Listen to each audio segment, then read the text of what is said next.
Did you have any kind of evidence of who? I think people wanted to know who the hell's going to make the call on players like Marner and Tavares moving forward. Like, is that going to be Craig Berube and Brad, or is that just Brad, or what? Who's making the call on these guys? I'd say I came away from that feeling as though Brad Treliving's making the final call on those guys.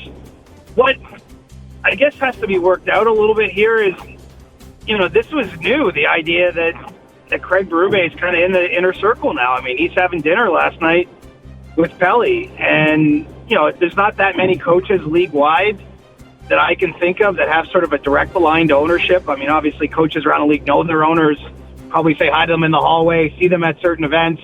But, Berube and Pelly having dinner, I think it's more than just a sort of a footnote. I think it's telling. And when we asked Pelly about it, he said that he thinks Craig's a tremendous asset to the organization. It's someone he wants to lean on. So, it does seem as though Berube, whether it's formal or not, I'm not certain, like whether he's going to have a contractual sort of I've got to say in things.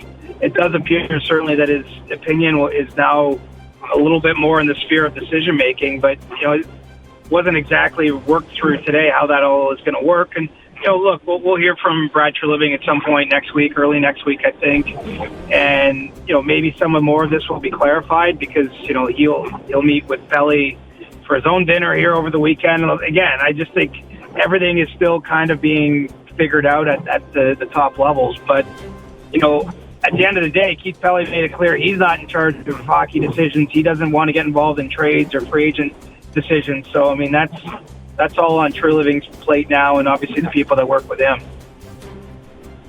CJ, at what point do you start sniffing around on free agent marketplace? Have you been trying to touch base with agents and stuff? Because obviously, yes, there's 4 teams still playing, but a lot of other GMs and organizations I know have had their pro scout meetings and their amateur scout meetings heading up to the draft. So I think, the second season, we'll call it after the regular season and playoffs, might be in full swing behind the closed doors.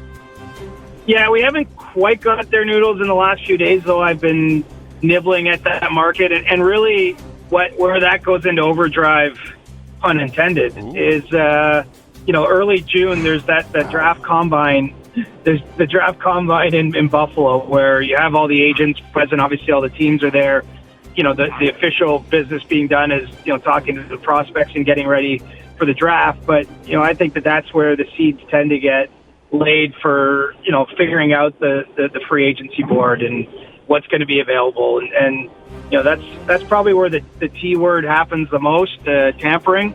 Although of course the league does not look kindly upon that.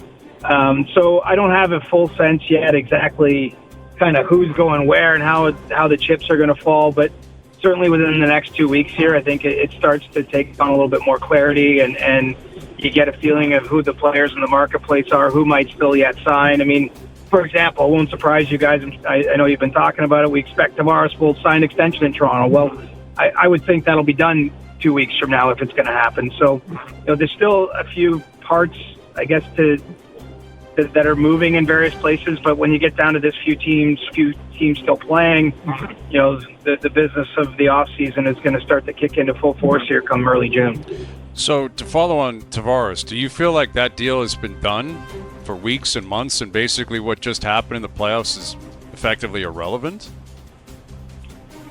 I don't know. I don't think certainly the deal is done. There were definitely conversations throughout the season where I think both sides got a sense of where they would want to go with a contract and how that would look. And now I think it's time to figure out the details of what that might look like. But it doesn't mean they'll reach a deal. I mean, just because the Leafs want to keep Tavares and Tavares wants to stay, it's a not an insignificant matter of, what his next deal looks like that would have to be agreed upon before it happens. And by no means do I have an impression that's done.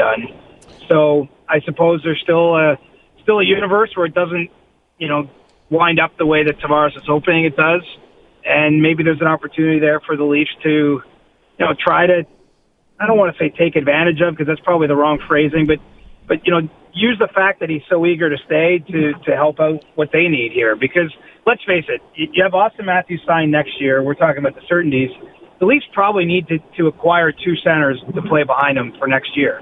Now, maybe Max Domi is the solution. I can't imagine the organization's feeling that way after seeing the way the year played out.